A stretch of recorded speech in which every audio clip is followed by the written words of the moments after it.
mother's train arriving, even if the train were punctual, which was most unlikely. No doubt they would have been just as early, even if it had been a fine day, and the delights of woods and fields and rocks and rivers had been open to them. But it happened to be a very wet day, and, for July, very cold. There was a wild wind that drove flocks of dark purple clouds across the sky, like herds of dream elephants, as Phyllis said, and the rain stung sharply, so that the way to the station was finished at a run. Then the rain fell faster and harder and beat slantwise against the windows of the booking office and of the chill place that had general waiting room on its door. It's like being in a besieged castle, Phyllis said. Look at the arrows of the foe striking against the battlements. It's much more like a great garden squirt, said Peter. They decided to wait on the upside, for the down platform looked very wet indeed, and the rain was driving right into the little black shelter where down passengers have to wait for their trains. The hour would be full of incident and of interest, for there would be 2 up trains and 1 down to look at before the one that should bring Mother back. Perhaps it'll have stopped raining by then, said Bobby. Anyhow, I'm glad I brought Mother's waterproof and umbrella. They went into the desert spot labelled General Waiting Room, and the time passed pleasantly enough in a game of advertisements. You know the game, of course. It is something like Dumb Crambo. The players take it in turns to go out and then come back and look as like some advertisement as they can, and the others have to guess what advertisement it is meant to be. Bobby came in and sat down under Mother's umbrella and made a sharp face, and everyone knew she was the fox who sits under the umbrella in the advertisement. Phyllis tried to make a magic carpet of Mother's waterproof, but it would not stand out stiff and raft like as magic carpet should, and nobody could guess it. Everyone thought Peter was carrying things a little too far when he blacked his face all over with coal dust and struck a spidery attitude and said he was the plot that advertises everybody's blue-black writing fluid. It was Phyllis's turn again, and she was trying to look like the Sphinx that advertises what's-his-name's personally conducted tours up the Nile, when the sharp ting of the signal announced the up train. The children rushed out to see it pass. On its engine were the particular driver and fireman who were numbered among the children's dearest friends. Curtsies passed between them,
stylish-looking person. Peter saw his red, clean-shaven face as he spoke. "If you ask me, I should say it was a police court case," said a young man with a black bag. "Not it. The infirmary, more like." Then the voice of the station master was heard, firm and official. "Now then, move along there. I'll attend to this, if you please." But the crowd did not move. And then came a voice that thrilled the children through and through, for it spoke in a foreign language. And, what is more, it was a language that they had never heard. They had heard French spoken, and German. Aunt Emma knew German, and tried to sing a song about bedeuten and sollten and bin and sin. Nor was it Latin. Peter had been in Latin for 4 terms. It was some comfort, anyhow, to find that none of the crowd understood the foreign language any better than the children did. "What's that he's saying?" asked the farmer heavily. "Sounds like French to me," said the station master, who had once been in Bologna for the day. "It isn't French," cried Peter. "What is it, then?" asked more than one voice. The crowd fell back a little to see who had spoken, and Peter pressed forward so that, when the crowd closed up again, he was in the front rank. "I don't know what it is," said Peter, "but it isn't French. I know that." Then he saw what it was the crowd had for its centre. It was a man. The man, Peter did not doubt, who had spoken in that strange tongue. A man with long hair and wild eyes, with shabby clothes of a cut Peter had not seen before. A man whose hand and lips trembled, and who spoke again as his eyes fell on Peter. "No, it's not French," said Peter. "Try him with French, if you know so much about it," said the farmer man. "Parlez-vous français?" began Peter, boldly, and the next moment the crowd recoiled again, for the man with the wild eyes had left, leaning against the wall, and had sprung forward and caught Peter's hands, and began to pour forth a flood of words which, though he could not understand a word of them, Peter knew the sound of. "There," said he, and turned, his hands still clasped in the hands of the strange, shabby figure, to throw a glance of triumph at the crowd. "There, that's French." "What does he say?" "I don't know." Peter was obliged to own it. "Here," said the station master again. "You move on, if you please. I'll deal with this case." A few of the more timid or less inquisitive travellers moved slowly and reluctantly away, and Phyllis and Bobby got near to Peter. All 3 had been taught French at school. How deeply they now wished that they had learned it. Peter shook his head at the stranger,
she said.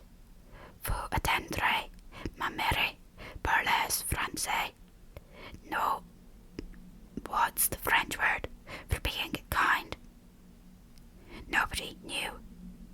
Bon is good, said Phyllis. Noads bon, pour vous. I do not know whether the man understood her words, but he understood the touch of the hand she thrust into his, and the kindness of the other hand that stroked his shabby sleeve. She pulled him gently towards the inmost sanctuary of the station master. The other children followed, and the station master shut the door in the face of the crowd, which stood a little while in the booking office, talking and looking at the fast-closed yellow door, and then, by ones and twos, went its way, grumbling. Inside the station master's room, Bobby still held the stranger's hand and stroked his sleeve. Here's a go, said the station master. No ticket. Doesn't even know where he wants to go. I'm not sure now, but what I ought to send for the police. Oh, don't, all the children pleaded at once. And suddenly Bobby got between the others and the stranger, for she had seen that he was crying. By a most unusual piece of good fortune, she had a handkerchief in her pocket. By still more uncommon accident, the handkerchief was moderately clean. Standing in front of the stranger, she got the handkerchief and passed it to him so that the others did not see. Wait till Mother comes, Phyllis was saying. She does speak French beautifully. You'd just love to hear her. I'm sure he hasn't done anything like you're sent to prison for, said Peter. Looks like without visible means to me, said the station master. Well, I don't mind giving him the benefit of the doubt till your mamma comes. I should like to know what nation's got the credit of him. That I should. Then Peter had an idea. He pulled an envelope out of his pocket and showed that it was full of foreign stamps. Look here, he said. Let's show him these. Bobby looked and saw that the stranger had dried his eyes with her handkerchief. So she said, All right.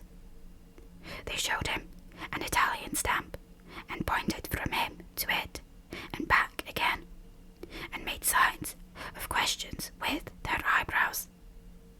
He shook his head. Then they showed him a Norwegian stamp, the common blue kind it was, and again he signed no. Then they showed him a Spanish one, and at that he took the envelope from Peter's hand and searched among the stamps with a hand that trembled. The hand that he reached out at last, with a gesture of one answering a question, contained a Russian stamp. He's Russian, cried Peter, or else he's like the man who was in Kipling, you know. The train from Maidbridge was signalled. I'll stay with him till you bring Mother in, said Bobby. You're not afraid, missy? Oh, no, said Bobby, looking at the stranger, as she might have looked at a strange dog of doubtful temper. You wouldn't hurt me, would you?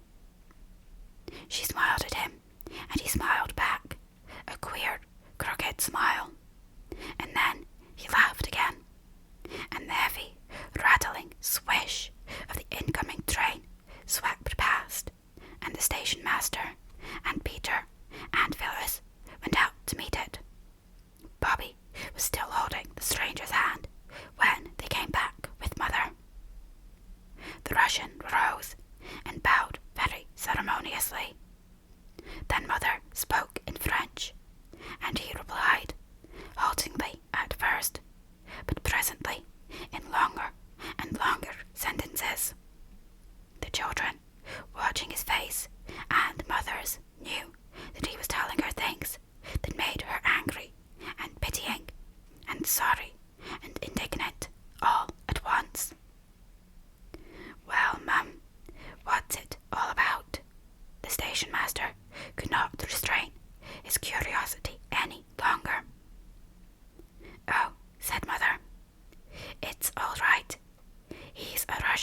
It was Bobby who went for the doctor.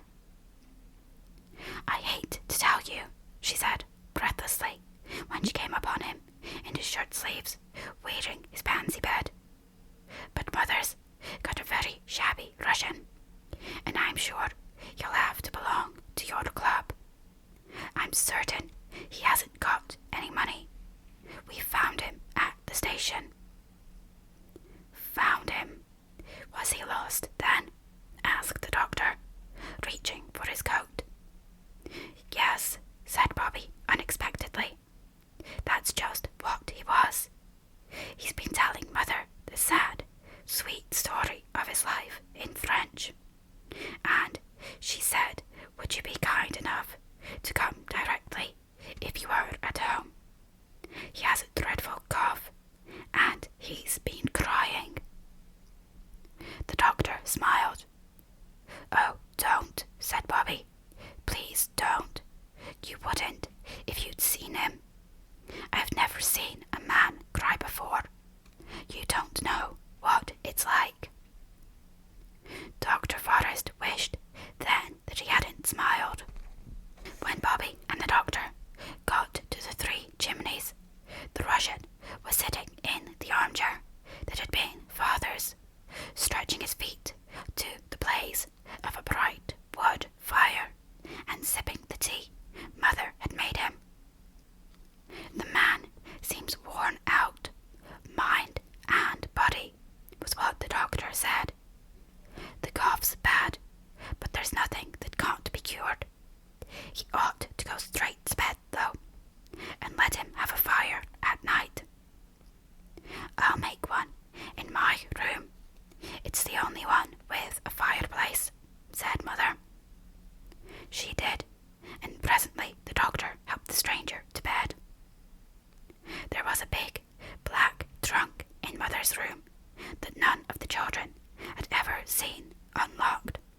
Now, when she had lighted the fire, she unlocked it and took some clothes out, men's clothes, and set them to air by the newly lighted fire.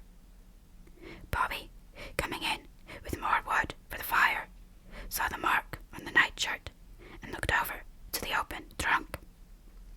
All the things she could see were men's clothes, and the name marked on the shirt was Father's name.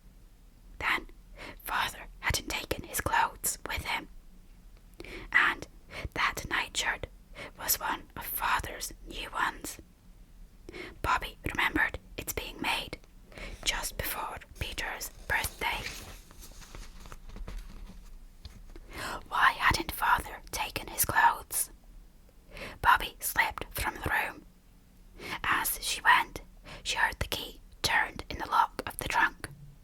Her heart was beating horribly.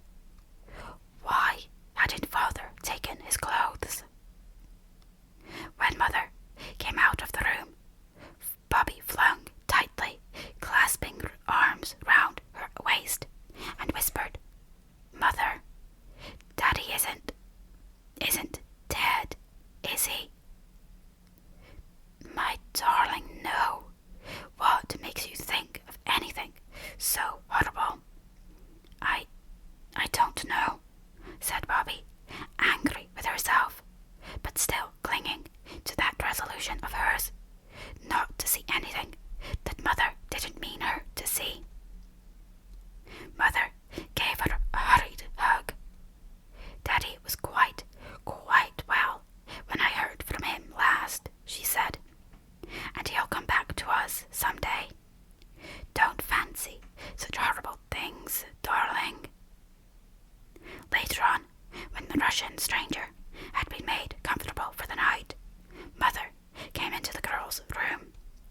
She was to sleep there in Phyllis's bed, and Phyllis was to have a mattress on the floor. A most amusing adventure for Phyllis.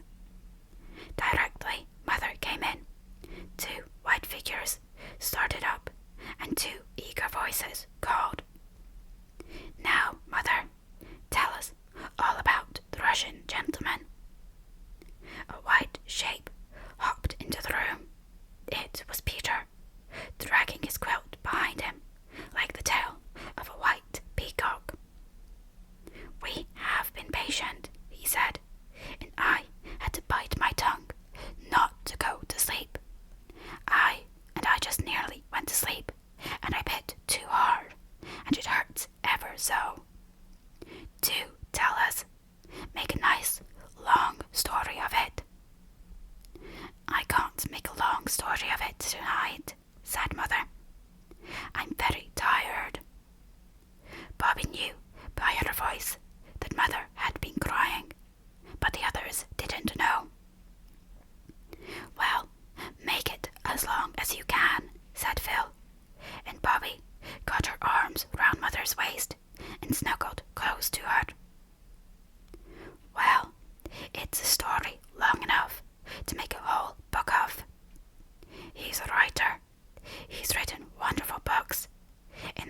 one dared not say anything about the rich people doing wrong, or about the things that ought to be done to make poor people better and happier. If one did, one was sent to prison. But they can't, said Peter. People only go to prison when they've done wrong.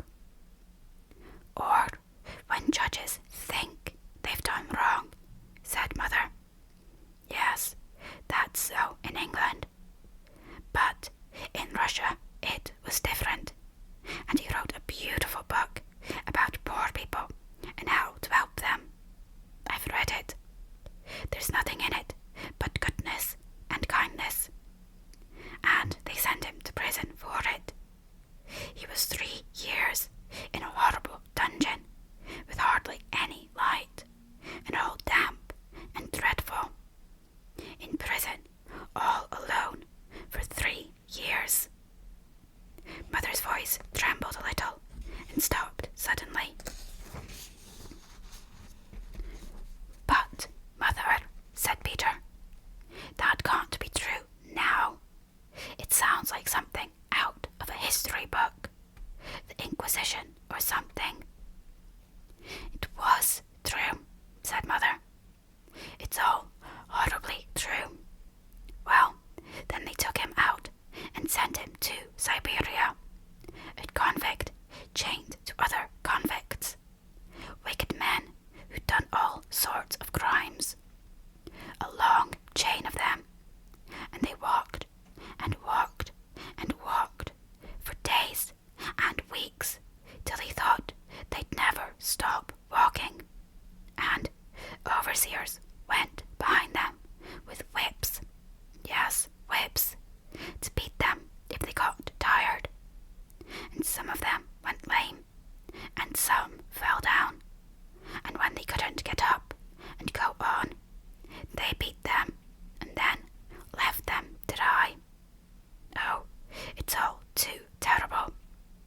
And at last he got to the mines, and he was condemned to stay there for life. For life, just for writing a good, noble, splendid book. How did he get away? When the war came, some of the Russian prisoners were allowed to volunteer as soldiers, and he volunteered. But he deserted at the first chance he got, and... But that's very cowardly, isn't it? Said Peter. To desert, especially when it's war. Do you think he owed anything to a country that had done that to him? If he did, he owed more to his wife and children. He didn't know what had become of them. Oh, cried Bobby, he had them to think about and be miserable about too. Then, all the time, he was in prison. Yes, he had them to think about and be miserable about all the time he was in prison. For anything he knew, they might have been sent to prison too. They did those things in Russia. But while he was in the mines, some friends managed to get a message to him that his wife and children had escaped and come to England. So, when he deserted, he came here to look for them. Had he got their address? Said practical Peter. No, just England. He was going to London, and he thought he had to change at our station, and then he found he'd lost his ticket and his purse. Oh, do you think he'll find them? I mean his wife and children, not the ticket and things. I hope so. Oh, I hope and pray that he'll find his wife and children again. Even Phyllis now perceived that Mother's voice was very unsteady. Why, Mother, she said, how very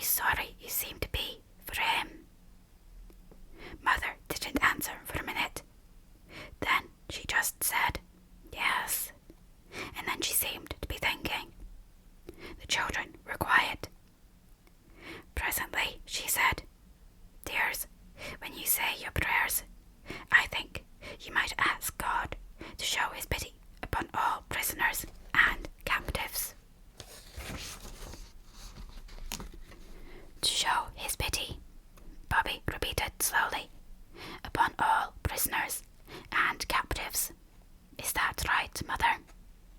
Yes, said Mother. Upon all prisoners and captives. All prisoners and captives. Chapter 6. Saviours of the Train. The Russian gentleman was better the next day, and the day after that better still, and on the third day he was well enough to come into the garden. A basket chair was put for him, and he sat there, dressed in clothes of father's, which were too big for him. But when Mother had hemmed up the ends of the sleeves and the trousers, the clothes did well enough. His was a kind face now that it was no longer tired and frightened, and he smiled at the children whenever he saw them. They wished very much that he could speak English. Mother wrote several letters to people she thought might know whereabouts in England a Russian gentleman's wife and family might possibly be. Not to the people she used to know before she came to live at the Three Chimneys. She never wrote to any of them, but strange people, members of Parliament and editors of papers and secretaries of societies. And she did not do much of her story writing, only corrected proofs as she sat in the sun near the Russian and talked to him every now and then.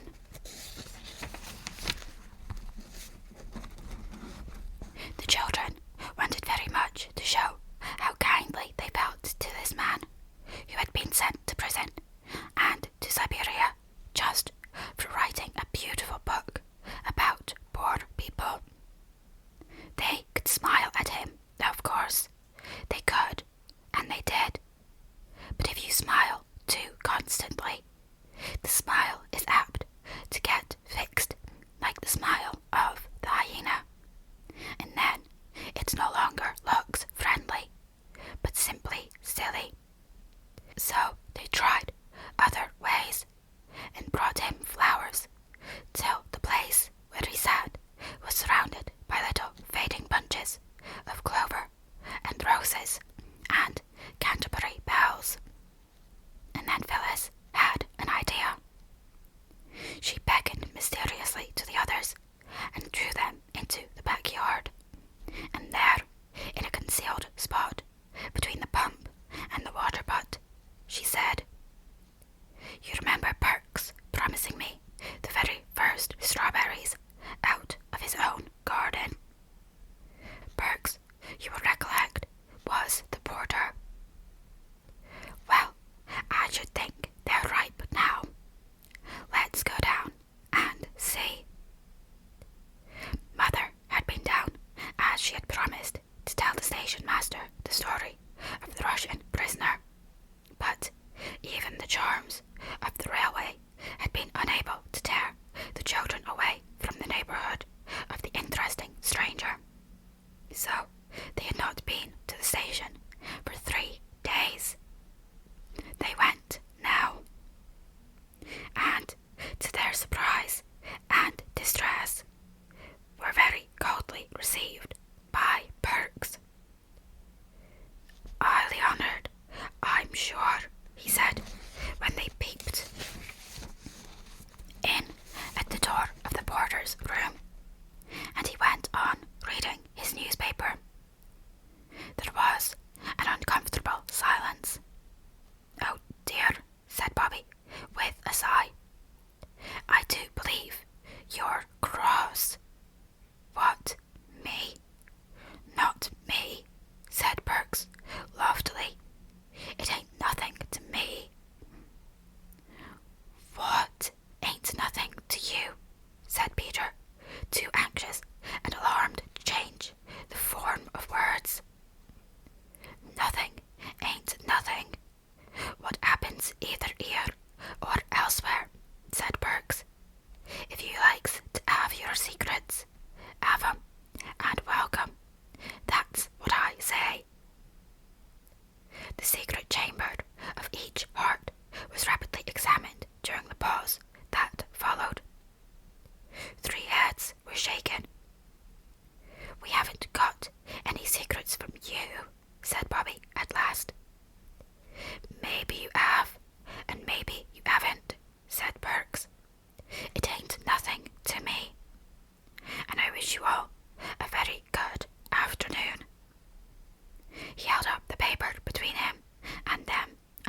affairs of state, Perks, says he. But I did think one of you would have nipped down to tell me. You're here sharp enough when you want to get anything out of old Perks. Phyllis flushed purple at the thought of the strawberries. Information about locomotives or signals or the likes, said Perks. We didn't know. You didn't know. We thought Mother had told you. We wanted to tell you, only we thought it would be stale news. The three spoke all at once. Perks said it was all very well, and still held up the paper. Then Phyllis suddenly snatched it away and threw her arms round his neck.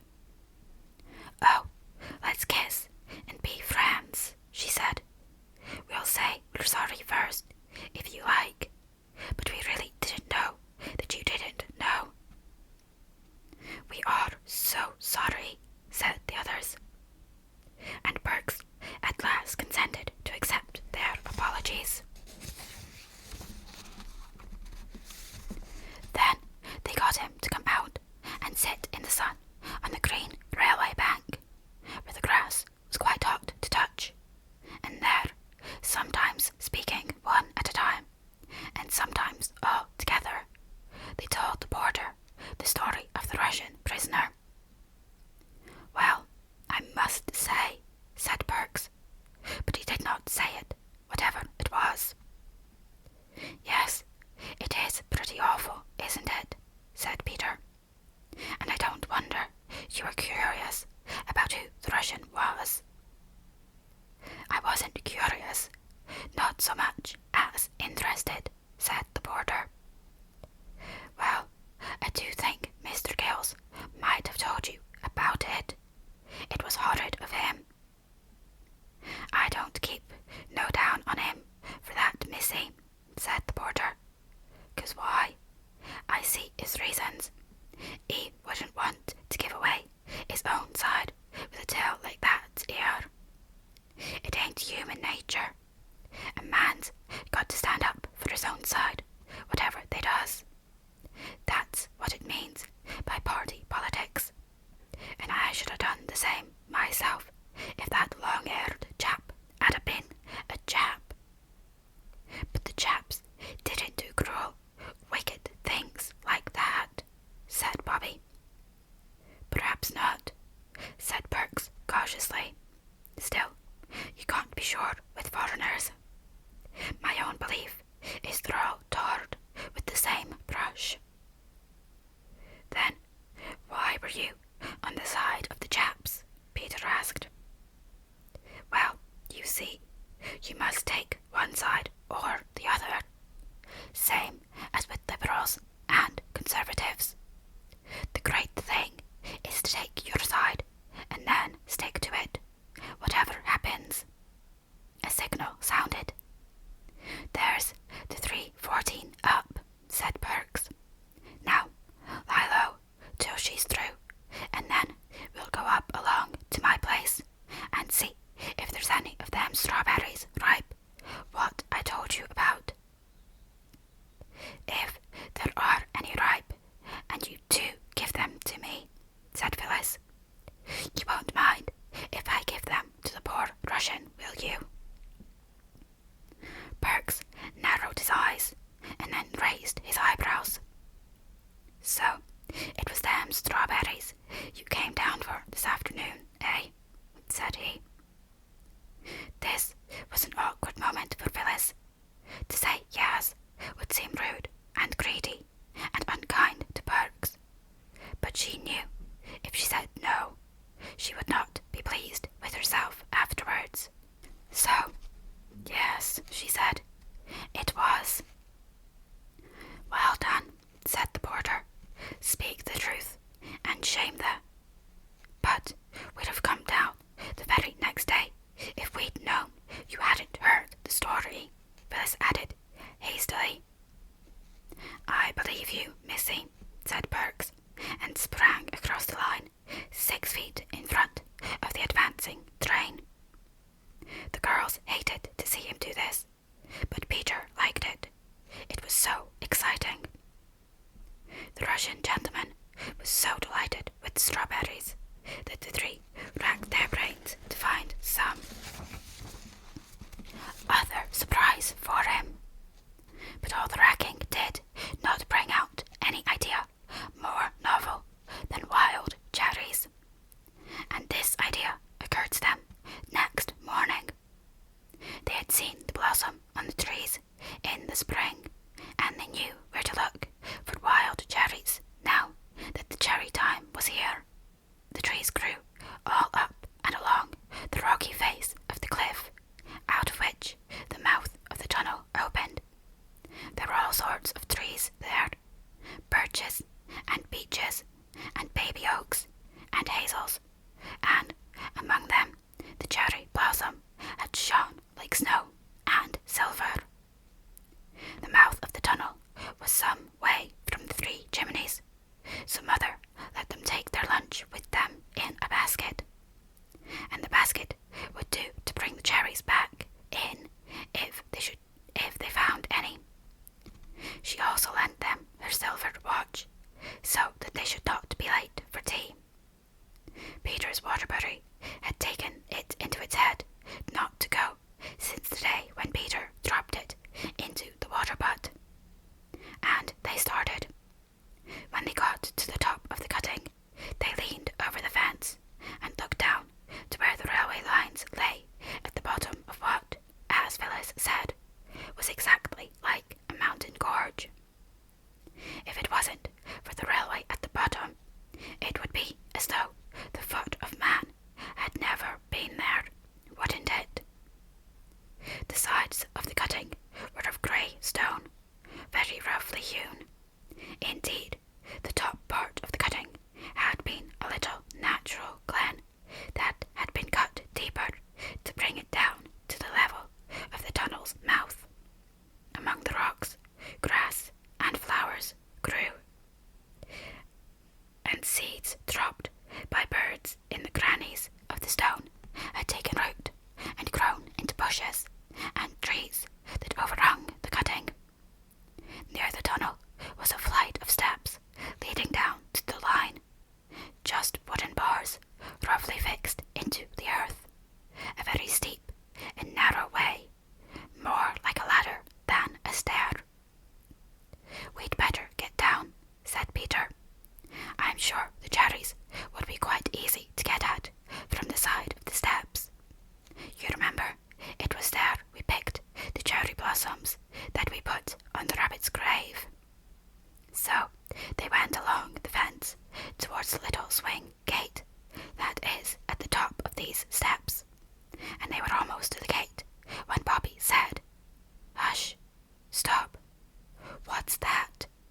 That was a very odd noise indeed, a soft noise, but quite plainly to be heard through the sound of the wind in the branches, and the hum and whir of the telegraph wires. It was a sort of rustling, whispering sound. As they listened, it stopped, and then it began again.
is much too magic for me.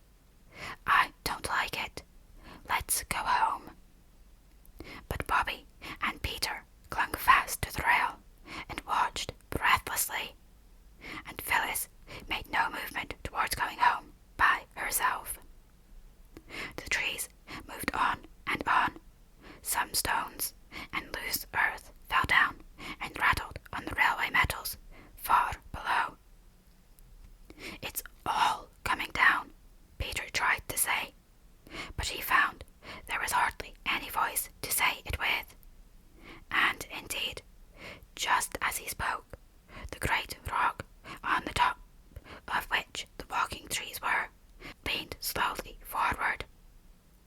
The trees, ceasing to walk, stood still and shivered. Leaning with the rock, they seemed to hesitate a moment, and then rock and trees and grass and bushes, with a rushing sound, slipped right away from the face of the cutting and fell on the line with a blundering crash that could have been heard half a mile off. A cloud of dust rose up. "Oh," said Peter in awestruck tones, "isn't it exactly like when coals come in? If there wasn't any roof of the cellar, and you could go and you could see down." "Look what a great mound it's made," said Bobby. "Yes, it's right across the town line," said Phyllis. "That'll take some sweeping up," said Bobby. "Yes," said Peter slowly. He was still leaning on the fence. "Yes," he said again, still more slowly. Then he stood upright. "The 11:29 down hasn't gone by yet. We must let them know at the station, or there'll be a most frightful accident." "Let's run," said Bobby, and began. But Peter cried, "Come back," and looked at Mother's watch. He was very prompt and businesslike, and his face looked whiter than they had ever seen it. "No time," he said. "It's 10 miles away, and it's past 11. "Couldn't we," suggested Phyllis, breathlessly, "couldn't we climb up a telegraph post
those silly little red flannel flags that no one would ever notice. The train wouldn't care. It would go rushing by them and tear round the corner and go crashing into that awful mound, and everyone would be killed. Her hands grew very cold and trembled so that she could hardly hold the flag, and then came the distant rumble and hum of the metals, and a puff of white steam showed far away along the stretch of line. "Stand firm," said Peter, "and wave like mad. When it gets to that big furze bush, step back, but go on waving. Don't stand on the line, Bobby." The train came rattling along very, very fast. "They don't see us. They won't see us. It's all no good," cried Bobby. The two little flags on the line swayed as the nearing train shook and loosened the heaps of loose stones that held them up. One of them slowly leaned over and fell on the line. Bobby jumped forward and caught it up and waved it. Her hands did not tremble now. It seemed that the train came on as fast as ever. It was very near now. "Keep off the line, you silly cuckoo," said Peter fiercely. "It's no good," Bobby said again.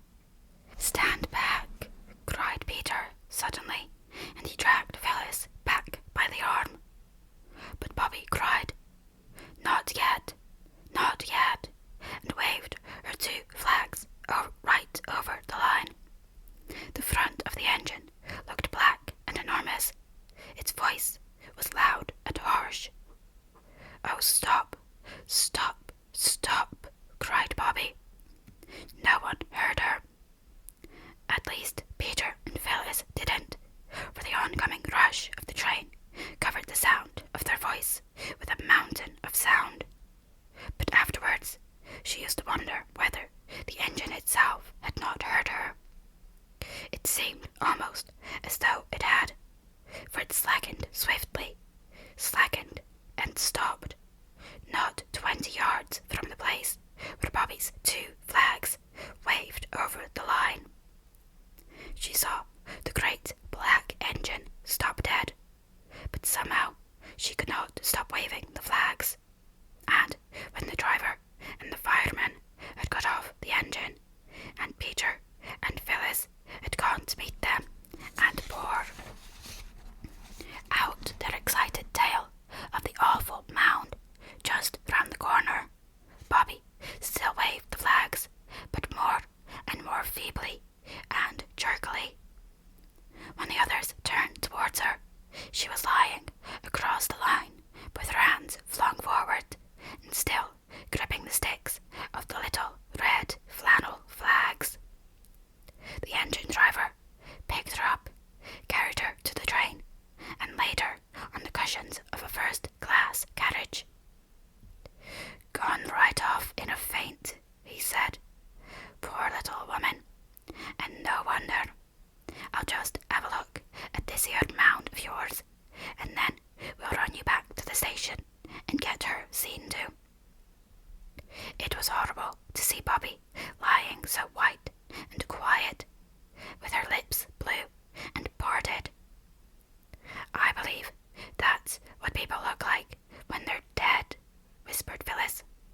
"Don't," said Peter sharply. They sat by Bobby on the blue cushions, and the train ran back. Before it reached their station, Bobby sighed and opened her eyes and rolled herself over and began to cry. This cheered the others wonderfully. They had seen her cry before, but they had never seen her faint, nor anyone else for the matter of that. They had not known what to do when she was fainting, but now she was only crying. They could thump her on the back and tell her not to, just as they always did. And presently, when she stopped crying, they were able to laugh at her for being